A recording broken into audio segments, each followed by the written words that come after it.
Hello everyone and welcome back to Raid School. This is your final for the Leviathan course, the Calus encounter.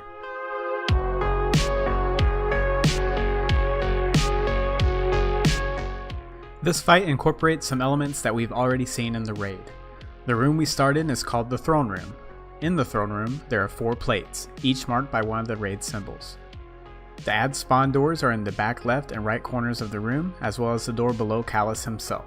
The throne room is simple. However, there is another area we'll be playing in. In order to get there, we have to start the fight. This encounter begins like most normal boss fights. You simply disrespect him by shooting the cup out of his hand. Some groups split up for ad phase, but it's also fun to start on one side and work your way across like the death ball in your last supremacy match. This also consolidates ammo drops for everyone, which is nice. The boss will periodically laser someone as you fight ads.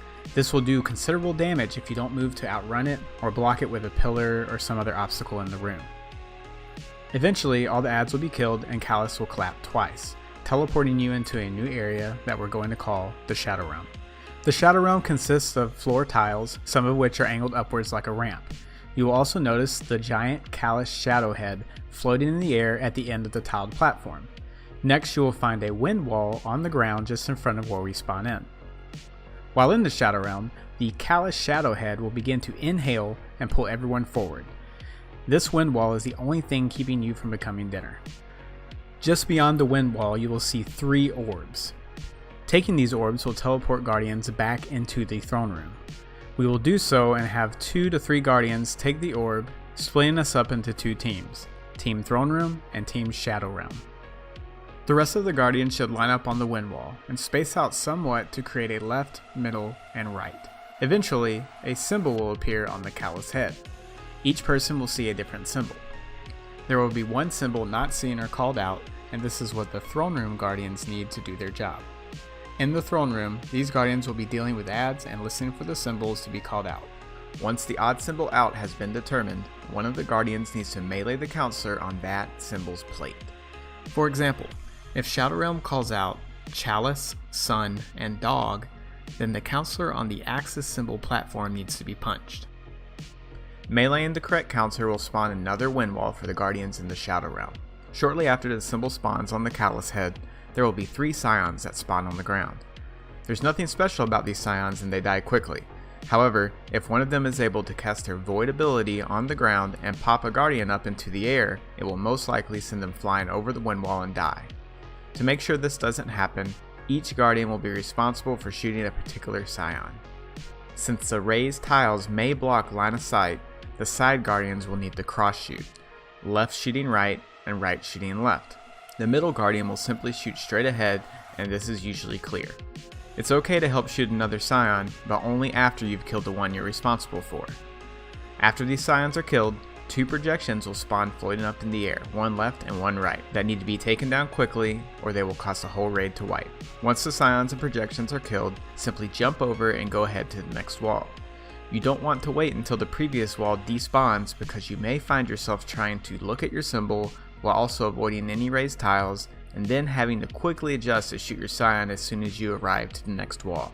This whole process of calling symbols, punching counselors, and shooting scions and projections is repeated 4 times. Once the Shadow Realm guardians reach the end of the platform, the Calus head will begin to vomit skulls. These skulls will fly towards you and will need to be shot.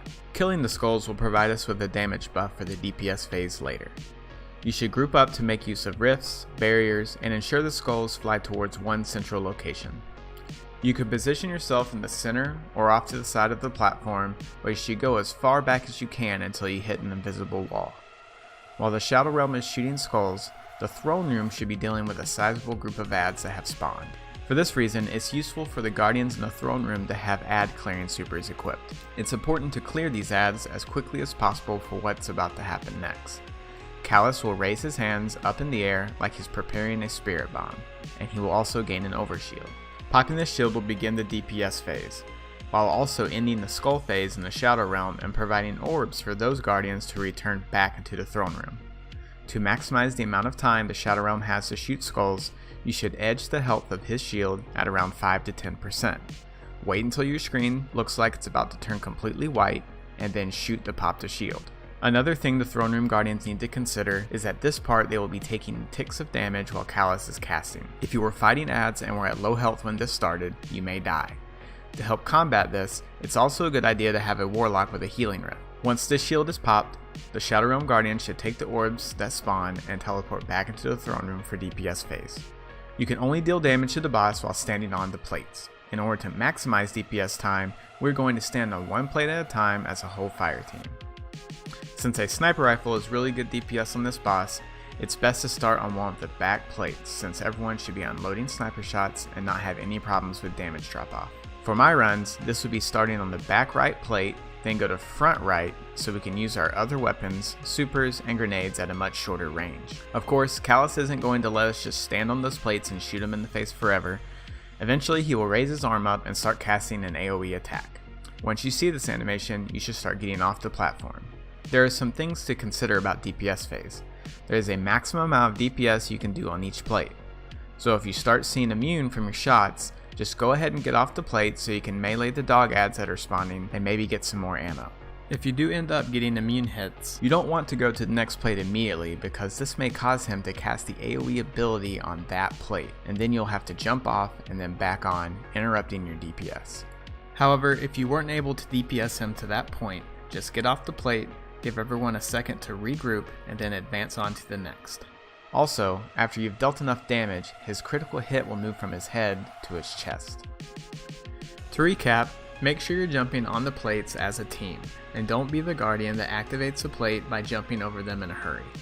Then, make sure to watch out for Calus' animations before going to the next plate.